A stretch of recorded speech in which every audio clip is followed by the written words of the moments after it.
అందరికీ నమస్కారం అండి. మన భగవాన్ శ్రీకృష్ణ ఛానల్కి స్వాగతం. ఈరోజు శ్రీకృష్ణ సందేశంలో ఆకలికి అన్నం పెట్టేవారికి, ఆపద సమయంలో ఆదుకునేవారికి, అవసరమైనప్పుడు ప్రేమ పంచేవారికి, మనసారా నీ కోసం కన్నీరు కార్చేవారికి ఎప్పుడూ రుణపడి ఉండు. అది నీకు 1000 జన్మల పుణ్యాన్ని ప్రసాదిస్తుంది. బాధలు అనేవి గాలి లాంటివి. అవి లేని చోటంటూ ఏదీ ఉండదు. నీ ఒక్కడికే బాధలు ఉన్నట్టు తెగ బాధపడిపోకు. చాలామంది అందులో ఈత కొడుతున్న వారే అని తెలుసుకో. నువ్వు కావాలనుకున్నప్పుడు ఏదీ రాదు. నీకు రావాల్సింది ఏదీ ఆగదు. రాలేదని కృంగిపోవద్దు, వచ్చిందని పొంగిపోవద్దు. జరిగేవన్నీ నీ కర్మలో భాగమే అని గుర్తుంచుకో. జరిగేదంతా భగవంతుడి ఆజ్ఞ అని గుర్తుంచుకో. జననానికి మరణానికి ఒక సమయం ఉన్నట్టే నీ జీవితంలో జరిగే ప్రతి దానికి ఒక సమయం రాసిపెట్టి ఉంటుంది. అది రానిదే ఎంత ఆరాటపడినా ప్రయోజనం ఉండదు. జరిగినది, జరుగుతున్నది, జరగబోయేది అంతా నీ మంచికే అని నమ్మేవారికి ఎప్పుడూ మంచే జరుగుతుంది. నువ్వు నిమిత్త మాత్రులు మాత్రమే. అంతా భగవంతుడి చేతుల్లో ఉన్నది అని గుర్తుంచుకో. మనం కర్మఫలాలను ఫలాపేక్షం లేకుండా నిర్వహించాలి అన్న కర్మ సిద్ధాంతాన్ని నమ్మేవారికి ఎప్పుడూ మంచే జరుగుతుంది. దుఃఖం పిరికివాని లక్షణం. మనిషిలోని శక్తి సామర్థ్యాలను నశింపజేస్తుంది. ఆలోచన శక్తిని, జ్ఞానాన్ని నశింపజేస్తుంది.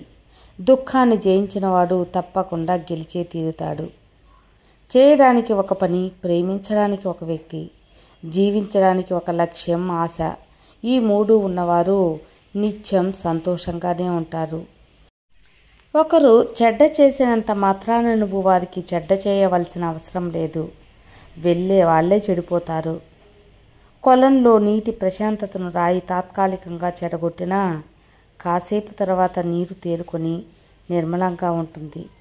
కానీ వేసిన రాయి మాత్రం అడుగుకెళ్ళిపోతుంది. మనిషిలోని అహం తగ్గిన రోజు ఆప్యాయత అంటే ఏంటో అర్థమవుతుంది. గర్వం పోయిన రోజు ఎదుటివారిని ఎలా గౌరవించాలో తెలుస్తుంది. గౌరవ మర్యాదలు ఇచ్చిపుచ్చుకుంటూ ఇతరులతో ఆనందంగా జీవించడమే నేర్పిస్తుంది.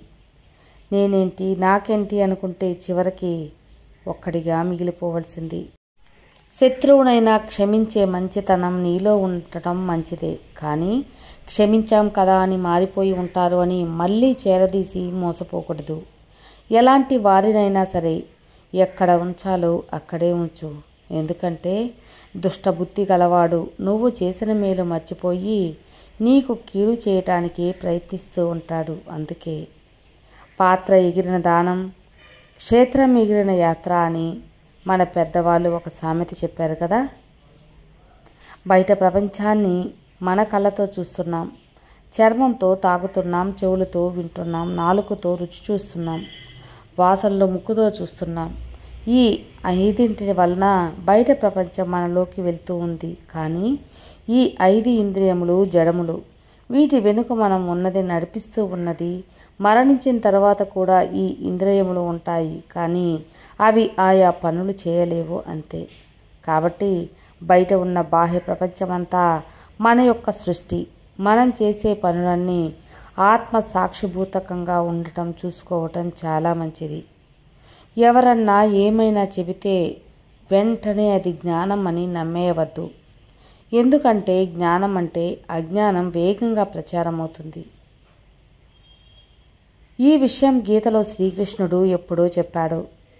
తెలిసి మసలుకోవాలి. మనుషులు చెప్పేవన్నీ అజ్ఞానం మాటలే. తన జ్ఞానాన్ని తానే మానవ రూపంలో జన్మించి తెలియచేశాడు శ్రీకృష్ణ భగవానుడు.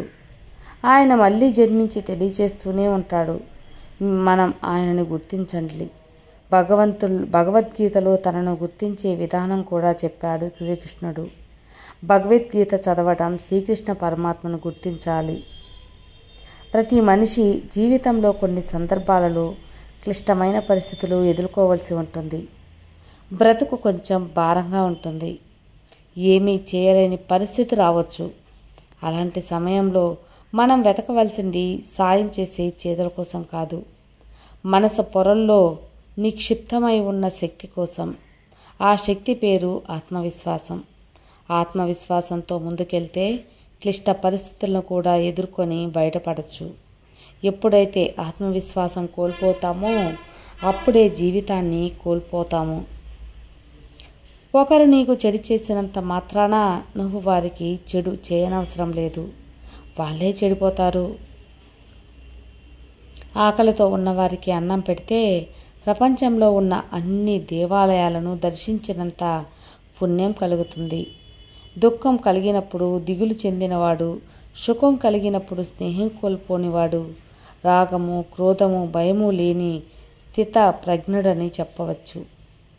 మానవుడు తన మనస్సును సాయంతో తనను తాను ఉద్ధరించుకోవాలి, కానీ పతనం చేసుకోరాదు.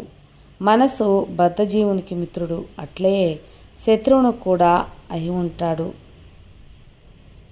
నీ మనసు యొక్క శక్తి చే నిన్ను నువ్వు ఉద్ధరించుకోవాలి, అంతేకాని పతనమైపోకూడదు. ఎందుకంటే మనసే తనకు మిత్రువు కాబట్టి, మనసే తనకు శత్రువు కూడా. క్రమశిక్షణ లేకపోతే బుద్ధి నిలకడ ఉండదు. మనసు ఏకాగ్రత కోల్పోతుంది. ఏకాగ్రత లేకపోతే శాంతి ఉండదు. శాంతి లేకపోతే సుఖం పొందలేవు. 100 నియమాలు పాటిస్తూ పూజించటం కంటే పవిత్రమైన మనసుతో ఒక దండం పెట్టినా చాలు.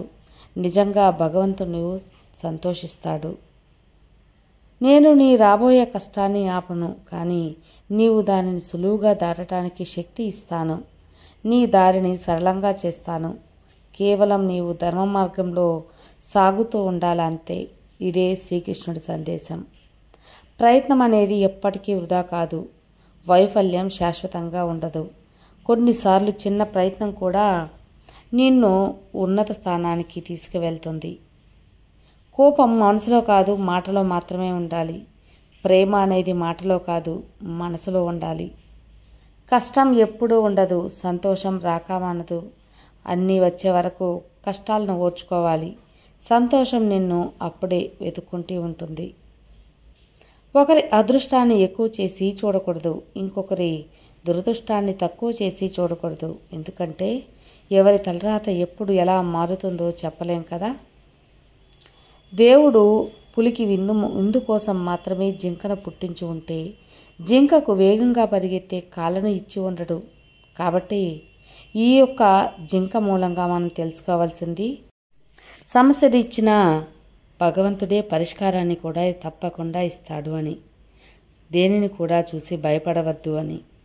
భగవంతుడు నీ భక్తిని చూస్తాడు కానీ నీ శక్తిని చూడడు. నీ గుణాన్ని చూస్తాడు కానీ కులాన్ని చూడడు. నీ స్థితిని చూస్తాడు కానీ నీ జాతిని చూడడు. నీ చిత్తాన్ని చూస్తాడు కానీ నీ విత్తాన్ని చూడడు. కాబట్టి భగవంతుడు అందరినీ సమానంగా చూస్తాడు. ప్రేమ లేని మనిషి ఉండడు, గాయం లేని గతం ఉండదు. ఇవి రెండే లేని జీవితమే ఉండదు. కొన్ని జీవితంలో జ్ఞాపకాలు మర్చిపోతే కానీ బతకలేము. కొన్ని గాయాలని గుర్తుంచుకుంటే కానీ ఎదగలేము. ఆశలకు అలసట ఉండదు, ఆశలకు హద్దులు ఉండదు. ఇదే జీవిత సత్యం. చక్కెరలో పాలల్లో వేసిన కరిగేది చక్కెరే. కాబట్టి బాధపడుతూ జీవిస్తూ బాధపడినా కోల్పోయేది నీ జీవితమే. చక్కెరే కరిగిపోయింది కాకుండా పాలు రుచి మారిందని సంతోషపడండి. జీవితం కూడా బాధపడుతూ ఉండకుండా ఓ మంచి పాఠం నేర్చుకున్నామని ముందుకి సాగిపోండి. నువ్వు అనుభవించే ఈ భోగం నిన్న వేరొకరిది, నేడు నీదిగా అయ్యింది, రేపు మరొకరి సొంతమవుతుంది. కానీ మార్పు అనేది ప్రకృతి సహజం.